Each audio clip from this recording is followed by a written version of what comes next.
बनाने के लिए मुझे क्या करना पड़ रहा है कि ग्रिड लाइन को सारा ऑफ कर दी, है ना।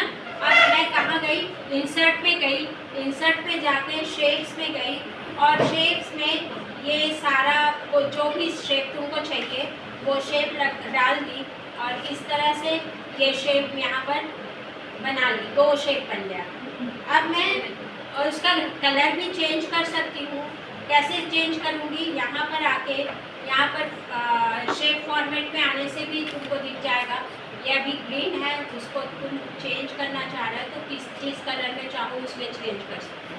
बस तुमको क्या करना पड़ेगा, क्लिक करना पड़ेगा और शेप फॉर्मेट यहाँ पर दिख रहा है, वहाँ पर यहाँ शेप फिल आएगा, वहाँ पर कर सकते हो। ये हो गया। इसी तरह से तुम बाकी का भी ये डैशबोर्ड और समरी और डेटा का भी एक छोटा छोटा बटन लेके उसे डबल बटन लेके फिर उसमें तुम टेक्स्ट बॉक्स के माध्यम से यहाँ पर लिख सकते हो। अब देखो जैसे, और मेरे पास यहाँ पर और 2 टेबल है, 2 शीट है, एक पिवोट टेबल का है और एक डेटा का है, ठीक है। तो जो डेटा है ना उसमें मैं 300 कुछ डेटाज कॉपी पेस्ट कर दूँगी। ये डेटाज मैं कॉपी पेस्ट करती हूँ और उसी के बेस पे मैं पिवोट टेबल बनाऊंगी। पिवोट टेबल मेरे पास 4 है, 1 2 3 4 है और टोटल रिवेन्यू और टोटल प्रोडक्शन का भी एक प्रोडक्ट का। तो अब मैं आती हूँ डैशबोर्ड के पास और डैशबोर्ड में मैं कैसे इसको पिवोट टेबल पहले मैं बनाऊंगी, इतना तो तुम कर लोगे। और इसके बाद पिवोट टेबल कैसे बनाई हूँ मैं तुमको बताती हूँ कि तुम इंसर्ट पे जाना, इंसर्ट पे पिवोट टेबल आएगा, वहाँ जाना, वहाँ पर पहला वाला ऑप्शन है फ्रॉम टेबल रेंज बोल रहा है, उसको लेना और फिर टेबल रेंज कहाँ से लोगे तो यहाँ पर क्लिक करना और क्लिक करके डेटा शीट में जाना और डेटा शीट का पूरा जो पहले से लेके आखिरी तक जो चीज़ है उसे सेलेक्ट करना, ठीक है।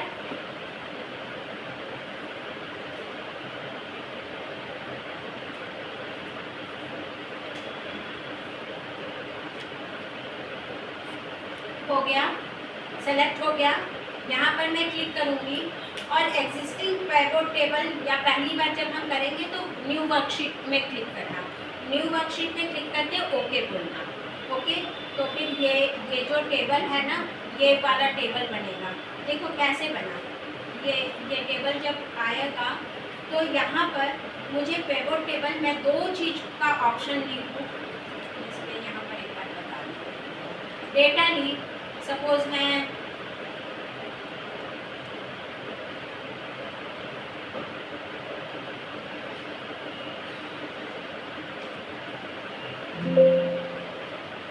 मैं ये डेटा ली, ठीक है। ये डेटा लेके मैं कहाँ गई, पिवोट टेबल बोली, पिवोट टेबल में गई और ये रेंज की मैं बोलूँगी न्यू वर्कशीट में डालना, ओके बोला कि वो न्यू वर्कशीट आ गया। अब तुमको क्या चाहिए, मैं किस को लेके की हूँ तो सम ऑफ अमाउंट और क्या की हूँ रीज़न के बेस पे की हूँ, है ना। तो क्या लूँगी, रीज़न करूँगी और किसको क्लिक करूँगी, अमाउंट को क्लिक करूँगी, ठीक है।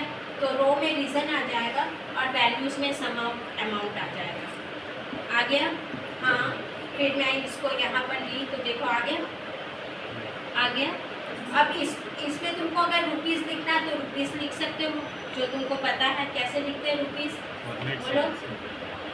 कैसे करेंगे, राइट क्लिक करेंगे और फॉर्मेट सेल्स में जाएंगे, फॉर्मेट सेल्स में जाके कस्टम कर लेते हैं और ये वाला ले लेते हैं। अगर तुमको यहाँ पर रुपीज़ लिखना है तो डबल कोट के अंदर RL डबल कोट क्लोज कर दूँगी और ओके बोलूँगी तो ये रुपीज़ में ले लिया।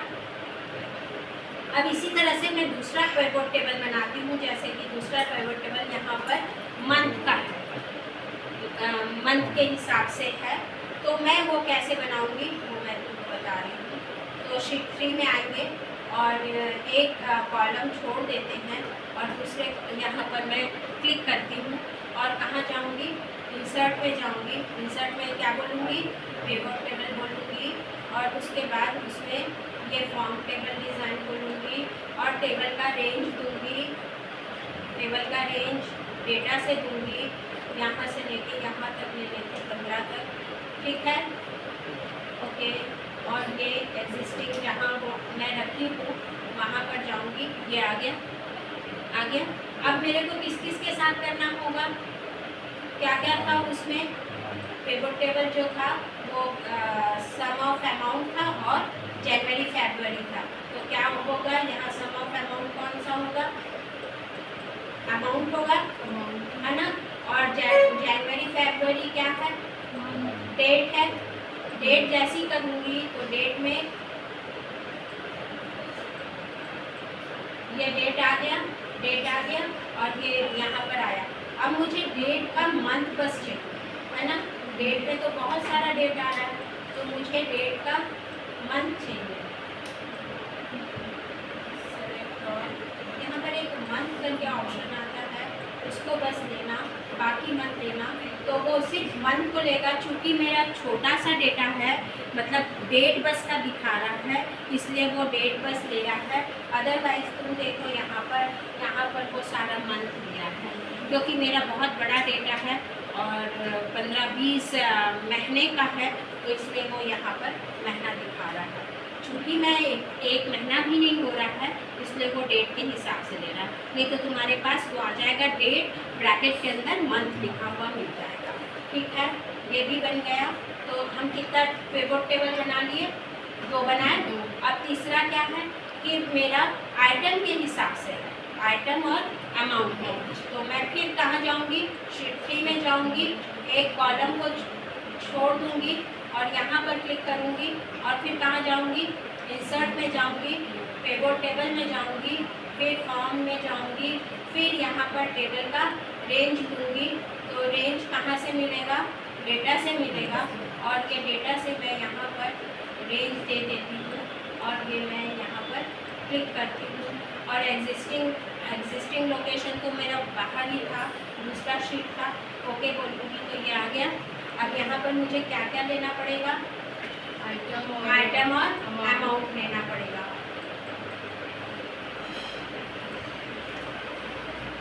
आ गया। अब इसका आइटम और अमाउंट को मैं क्या करूँगी, फिर से मेरे को रुपीज़ में लिखना है, तो मैं क्या करूँगी, सेलेक्ट करूँगी और क्या बोलूँगी, राइट क्लिक करूँगी और क्या बोलूँगी, फॉर्मेट सेल बोलूँगी। फॉर्मेट सेल में कस्टम बोलूँगी, कस्टम में थर्ड वाला ऑप्शन दूँगी और यहाँ पर इसको डबल कोट के अंदर RS कर देती हूँ और इसको ओके बोलती हूँ, तो ये RS आ गया, आ गया। अब हम चौथा टेबल और एक बनाते हैं पिवट टेबल, और वो लेते हैं किसके बेस पे, क्वांटिटी के बेस पे, आइटम और क्वांटिटी के बेस पे। तो कैसे बनाएंगे, शीट 3 में आएंगे, यहाँ मैं अपना पॉइंटर रखूँगी और फिर कहाँ जाऊँगी, इंसर्ट में जाऊँगी, पिवट टेबल बोलूँगी और फिर फॉर्म बोलूँगी और फिर डेटा कहाँ से लाऊंगी, डेटा टेबल से लाऊंगी और ये मैं डेटा टेबल रख ली और ओके बोली और ओके बोली, तो ये आ गया।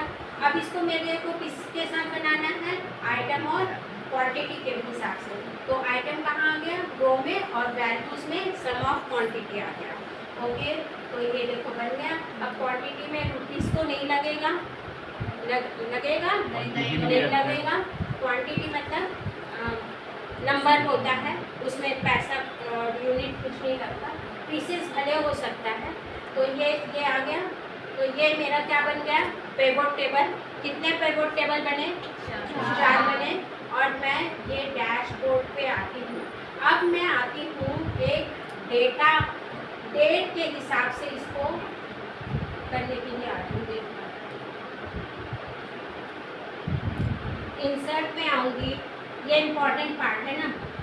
इंसर्ट में आऊँगी और टाइमलाइन में आऊँगी, टाइमलाइन में आऊँगी और यहाँ पर कनेक्शन में आऊँगी, यहाँ पर दिस वर्कबुक बोलूँगी।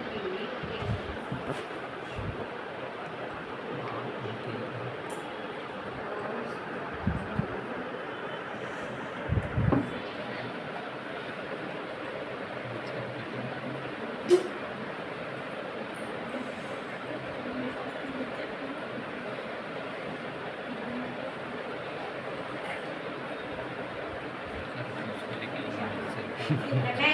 पहले कर्सर को वहाँ रखूँ जहाँ पर मुझे चाहिए होगा, क्योंकि आउटसाइड था इसलिए वो ले नहीं रहा था। अब मैं टाइमलाइन में आऊँगी, ऑटोमेटिक डेट आ गया। पॉइंटर को वहाँ रखना जहाँ पर तुम्हारा डेटा है ना। तो पॉइंटर को वहाँ रखने के बाद मैं जैसे ही टाइमलाइन पे आऊँगी वहाँ पर मैं डेट पे क्लिक करूँगी और ओके बोलूँगी तो ये आ गया। आ गया।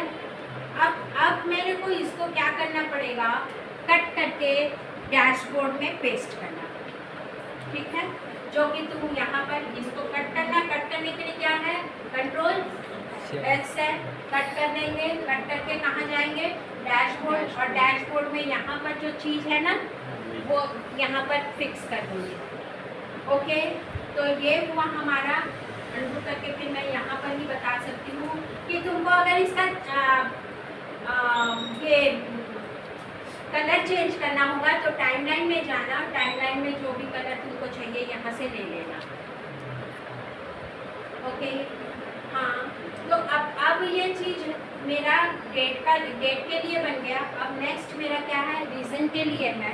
तो रीज़न के लिए मैं फिर जाऊँगी कहाँ, पिवोट टेबल वाले जगह पे, और फिर मैं वहाँ पर क्लिक करूँ जहाँ पर मेरा डेटा है, और फिर मैं वहाँ पर जाके क्या बोलूँगी, इंसर्ट पे जाऊँगी। इंसर्ट पे जाने के बाद स्लाइजर है, स्लाइजर में जाऊँगी, और स्लाइजर में जाने के बाद रीज़न और क्या करना है, मेरे ख्याल से आइटम है। तो स्लाइजर में नहीं, आइटम और क्वांटिटी नहीं, रीज़न है, आइटम है और क्वांटिटी। तो पहले मैं रीज़न ले लेती हूँ, ओके बोलती हूँ। तो ये रीज़न आ गया, हाँ आ गया। अब मैं इसको उठा के कहाँ करूँगी, कट करके पेस्ट कर दूँगी कहाँ, डैशबोर्ड में, है ना। तो ये जो चीज़ है ना वो वही है, ठीक है। अब जब मैं इसको क्लिक करूँगी तो यहाँ पर देखना तुम्हारे पास 2 कॉलम है। वहाँ पर 1 कॉलम था इसलिए एक के नीचे एक आ रहा था। यहाँ पर 2 कॉलम रखी हुई इसलिए अगल बगल आ गया। समझ आ रही बात। तो ये दोनों मैं यहाँ पर रख ली और ये रीज़न बन गया। नेक्स्ट मैं लूँगी, हाँ अब फिर मैं लूँगी आइटम वाला। तो आइटम वाला लेने के लिए क्या करना पड़ेगा, रीज़न तो आ गया। अब कैसे लाऊँगी, तो कहाँ जाऊँगी, बोलो, इंसर्ट में जाऊँगी, इंसर्ट में स्लाइजर में जाऊँगी।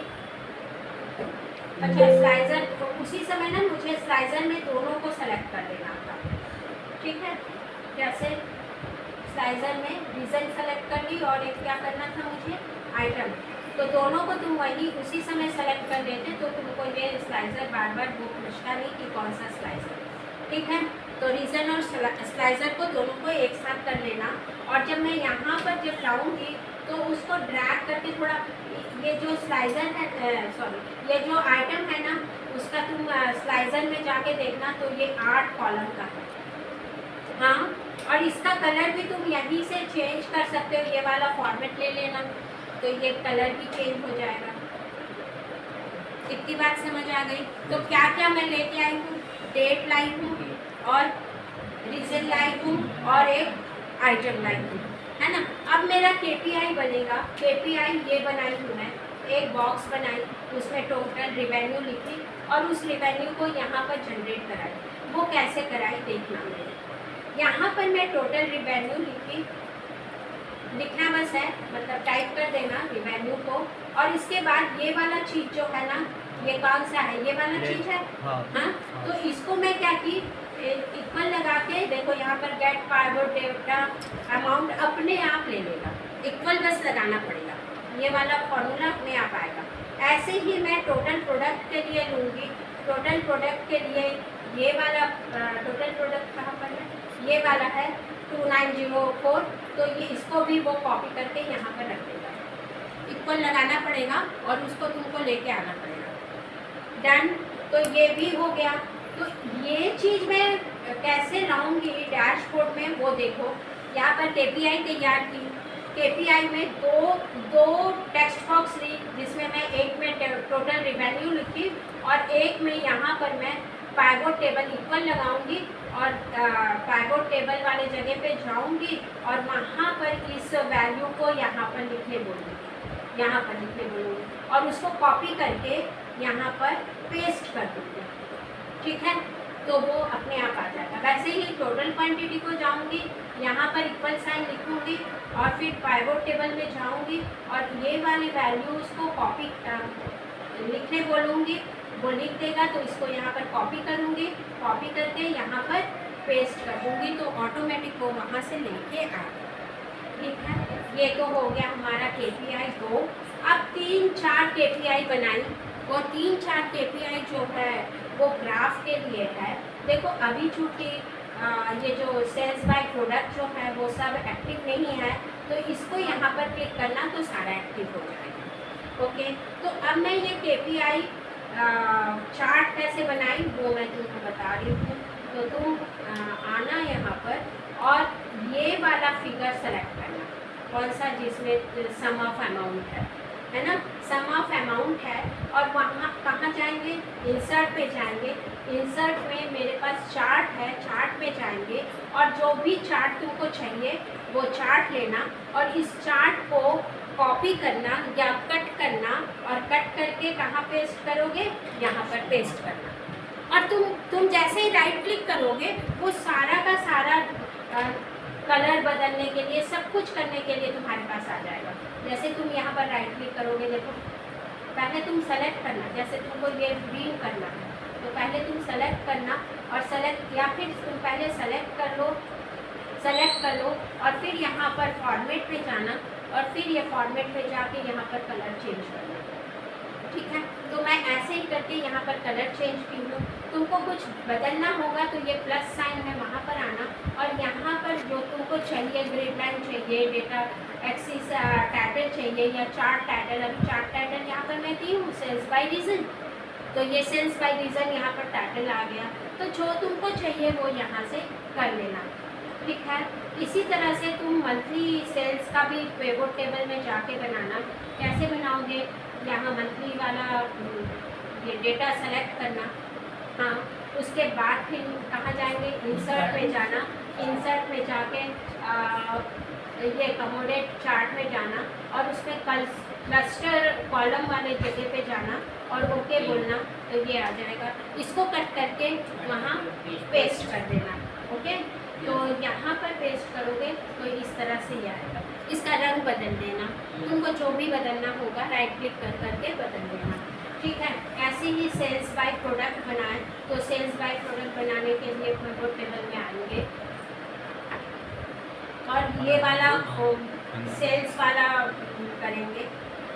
अब इसको सेलेक्ट करेंगे और कहाँ जाएंगे, इंसर्ट में जाएंगे और फिर और ये ऑल चार्ट देखेंगे, उसका एरिया देखेंगे और एरिया चार्ट को सेलेक्ट करेंगे, ओके बोलेंगे। जो आएगा उसको मैं वहाँ पर क्या कर दूँगी, पेस्ट कर दूँगी, मतलब कट करके यहाँ पेस्ट कर दूँगी। और जो तुमको चाहिए वो राइट क्लिक करके या प्लस साइन के पास ऐसे करोगे तो ये प्लस साइन आ रहा है, उससे तुम बढ़ा सकते हो। ठीक है, इसी तरह से ये आ गया तो इसको हटा देना। और इसी तरह से तुम चौथा चार्ट क्या लोगे, पिवोट टेबल में जाना, क्वांटिटी के हिसाब से जो चार्ट है यहाँ पर जाना और यहाँ जाके तुम इसका चार्ट बनाना। कहाँ जाएंगे, इंसर्ट में जाएंगे, रिकमेंड बोलेंगे और फिर इसका बार चार्ट लेंगे तो ये बार चार्ट आ गया और ये ओके बोल देंगे और ये इसको फिर मैं कट करके डैशबोर्ड में कॉपी कर दूँगी KPI में और ये इस तरह से चलेगा। अब हम आते हैं, जब अगर हमारा सारा